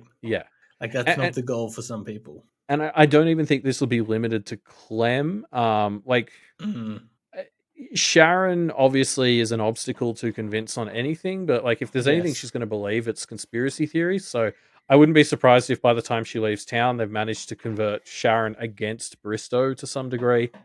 Because my thought about Sharon is, like, as a skeptic, she might be somewhat immune to a lot of this claim bullshit, right? Like, if the world of the magic and spirits doesn't apply to her, does that extend to these things like claim and maybe karma? Like, I don't know to what extent those core systems are affected by her. Yeah, and just like the kind of person that she is, if she gets the idea of, oh, I'm going to go do this thing in her head, she seems like not only would that get stuck there for her, but the universe might even conspire to help that happen. Yeah, exactly. And so then it's kind of like, okay, so if we can convince Clem by telling her and sort of proving what good people the Kenneteers are, how much better they are at Bristow at the same time as undermining him, like, that's a big coup move to me, is to tell her to undermine his philosophy as well as his position. And then just turning Sharon against him by playing on her conspiracy theory bullshit. So I guess that just leaves Daniel. And how can you affect Bristow through Daniel? Well, the answer is his sister. Verona messages Shelley and lets her know what's going on. I fucking lost my shit when I saw this. I was just like, oh, that is like the ultimate chaos move. Is just, hey Shelley, Daniel's in danger and Bristow put him there. Thanks, bye. Yep. Yeah. It's an interesting strategy for sure. I don't know. Hopefully this will go in their favor, in the sense that Shelley will come in and stop things from going too crazy, at least like pulling Daniel out of trouble for sure. But also, Shelley's the one who goes around killing fairies, and we obviously know Mariska and Guilherme aren't doing so crash hot at the moment. Yes, but hopefully the Kenneteers, will have that chance to be like, they didn't wanna, the whole thing is like, Shelley was clearly trying to stop Daniel from doing basically exactly this. Yes. And so to find out, and I'm sure even Daniel will like bemoan to her, Guilherme and Marisica didn't want to give him this stuff. He had to steal it. Yeah. So that's that one shred of hope I have for the fairies still being able to get out of this. But yeah, like for me, it feels like the very high risk strat because little does Verona know she's making this call that Lucy and Avery are about to go at Daniel with swords out. Yes. Yeah. I So mean, worst like case scenario is Shelley rocks up. Lucy has just disarmed, Daniel, and Shelley pulls her gun or whatever. yeah, well, I feel like what we're about to see is like we'll jump into like Lucy's head for the next chapter. There's going to be this like epic fight, and then like just as she manages to stab him or something, or hurt him in some like way, Verona will rock up and be like, "Hey, don't make sure you don't hurt him." Yeah, like how quickly Verona can get to this fight to tell them that we can't do physical harm is going to be very important for how things go Yes. after that. Yeah, for sure. There's a lot of dramatic irony to play off of in the next chapter with us knowing they're not allowed to hurt Daniel and them not necessarily knowing that. Yeah. Yeah, I hope Verona has recorded this conversation. Thinking about it, Sharon almost certainly has a bunch of like record your phone kind of apps or whatever. So theoretically, You'd it's think possible. so, yeah. I don't know. I mean, I think what's going to be fun about this is like because the extra material so far has mostly been treated as optional. Like you don't need to read it. And we sort of talked about that and how insane you are if you aren't reading it. But that sort of means we're not going to see this phone call in the story, presumably. So yes, we'll need to sort of learn about it somehow. And the way the recording is definitely like one way. If there is a recording and they play it for Clem, we can kind of get it. But the thing is, the story, if this is meant to be optional, there will need to be like a summary of the conversation somewhere. And I think it would be very funny if it's Verona summarizing this phone call to everyone else because it's going to be, is she going to mention the gainsay deal that they made? Like, is she going to, like, what parts will she focus on? I think that's like an extra fun part of these extra materials is we maybe get insight into what Verona is and isn't focusing on in when she shares this. Yeah. Interesting. Yeah. Maybe having it recorded will be a way to do that. We'll see, I suppose. But you're right. We're obviously not going to hear Verona play this out 100% again, right? So, yeah, we'll get the Cliff Notes version in the story would be my assumption. Yeah. Yeah. But we'll have to wait to see because that's where these bonus materials end, which means that's nearly the end of our episode. Yes. But before we go, we need to talk about the answers to the discussion question we just ran over the last week and a bit. The question was, should Avery tell Clementine, basically? Yeah. We got a lot of answers to this. Yeah, a lot of great ones, especially like considering where I feel we left off in this extra material after 5.4. I feel like it's still a very relevant question. Yeah. Yeah, for sure. We got a wide range of answers. I mean, nobody suggested, yes, tell her everything, tell her immediately. That was not an answer we got, which I think is fair enough. It's a dangerous situation and it requires caution. Yeah. So like, one of the closest we got to yes was from Megafire 7, who basically said, yeah, they sort of should, but obviously not right here and now. Like there's enough going on that it's probably not the time and place to do it. Because if presumably when she becomes fully aware, she loses some of the protections she has as an innocent. So like you need to be careful about how you introduce her to this world so you can awaken her and get her some different protections first. And this is not the time to leave her without protections for a bit. Yeah, she needs something to keep her safe, right? Yeah. Yeah. On the other side of the aisle, we had Brawl 97, who says and said what a lot of people who say no said. She's just such a train wreck in terms, like karmically, not personally. Yeah. In the sense that she just accumulates pain and suffering, and that is not somebody you want to take karmic responsibility for. Having said that, they should do something to help her, e.g., maybe write out questions for Bristow. Yeah, well, yeah, Brawl's suggestion was if they find out that Clem gets to ask questions in Bristow, maybe the Kenneteers could give her a hand writing some, ones he's not going to like, which I thought was a really fun tactic.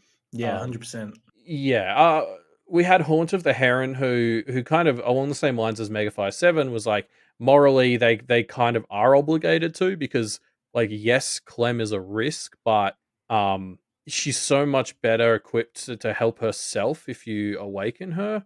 But they also raise the question of this probably isn't the time.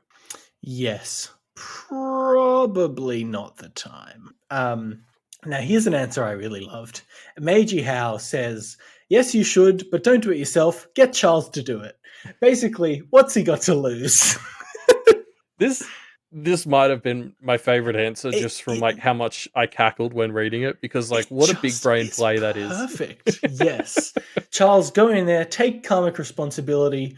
I mean, what's the worst that's going to happen, right? It's fucking Charles. It can't get any worse. Yeah, I don't know if karma has a bottom. Maybe it can.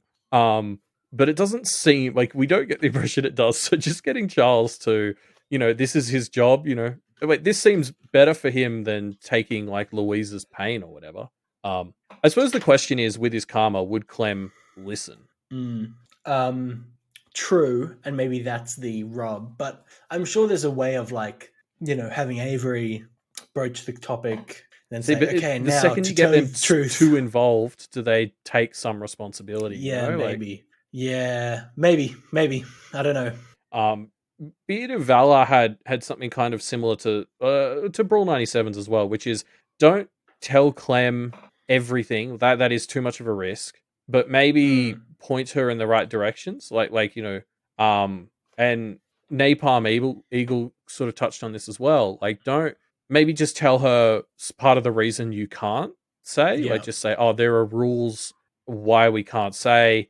But hey, maybe you should ask Bristow stuff, or maybe you should wonder why Bristow did XYZ. Like, so not telling her, but like trying to do that thing where you're one step removed, which is what Bristow talked about. You set it up so that she has to get awakened by Bristow, kind of, or Bristow risks losing her. Well, and Bristow talked about in 5.4's extra material about how he's like one step removed, so he's not karmically on the hook. Yes. And so that was what Beard of Valor was sort of talking about here, is like, do the same thing back at him. Like, just sort of don't tell her, but just sort of put the right questions in her mind so that when she's, next faced with Bristow, he's more likely to accidentally take some responsibility for her. Yeah. I think it's a good approach. Yeah. I thought we got a bunch of good answers that were very thoughtful about how to do this. Just one last thing before we go from this.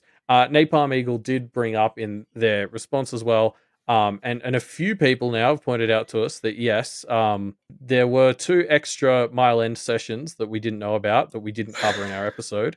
They weren't linked in the main document. Yes, you can stop sending them to us now. We've received them from multiple sources. I don't know if we're going to have the time anytime soon to sit down and look at those and figure out if we're going to follow it up. So don't hold your breath, but like, I'm going to read them myself. We could maybe do a donation goal for patrons or something. Like, yeah, I don't know. Yeah, we have no plans right now. Obviously, this is a conversation we're having right now. Yeah, we haven't thought this through. There were some characters I did feel like we didn't get to focus on as much as I would have liked in that episode. It was a bit of because it was a new format. There were some things we barely talked about Tara or Jojo to the extent I would have liked. So it would be fun to revisit it, but not sure when it's going to happen. So thank you for letting us know. We're aware, and stay tuned, I guess. Yeah, cool. And with that, we've reached the end of our episode. Thank you for joining us, everybody. If you want to discuss this episode or the chapters we covered, or just stuff in general, I guess, just life, you can do so by going to our discussion threads, which will be linked down in the show notes below. Yes, we're also on Twitter, at MediaMD Podcast. My live read schedule has just changed. So if you're someone who follows that, head on over to doofmedia.com/calendar to see when the new times are. I've just started back in the office, so I can't guarantee I'll be home in time to do them at the regular time. So it's all moved around. That's where you need to go if you follow those and want to know when they happen. Yeah, definitely. If you want, you can also head to the website doofmedia.com, which is the place to go to for all your Doof Media goodness. You can see all the other great Doof shows, get access to all the things that you might ever want to know about everything for Doof Media. Yeah, one of the big things that that's sort of happening on the Patreon side, patreon.com/doofmedia, is where we've been adding a lot more bonus shows to the docket. So as well as Freeman Bros, we also have a new Patreon exclusive show called Other Levels of the Tower, which is something Matt and Scott are doing. It's a bit of a spin-off of their Kingslingers show, where they watch like other Stephen King adaptations or read others of his books and talk about them that they would and stuff they wouldn't cover in Kingslingers, basically. Yeah. There's also Matthias and Jarvis's anime show called Doofovers. It's not technically an anime show, but it is so far. Yes, it is.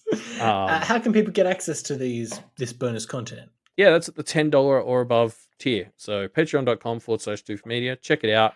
There's a thing where if you pay for a whole year in advance, you get a discount. So it could be less than $10. Wow. I think it's like a 10% discount or something. Bargain. Yeah, so go check that out. There's also a bonus content show coming from Ruben and I. Oh, yes, that's right. On this that's coming Wednesday. out this week, yeah. Yeah, so that will be the first episode in our new series, and we're going to drop a trailer in this feed, so keep your ears out for that. Keep your ears pierced for that. While you're on Patreon, why not head to patreon.com/wildbow and support Wildbow? I hear that Patreon has opened up a new way to support your favorite content creators, where you can not just donate the money, but also donate hand-drawn nudes to them. So head on over to patreon.com/wildbow and support Wildbow however you see fit. Yeah, I think he prefers the money. I think he probably prefers the money, yes. But I guess I haven't asked, so don't quote me on that. But like, gut instinct. Who knows? Yes, and with that, we will see you next time on Our Reflections.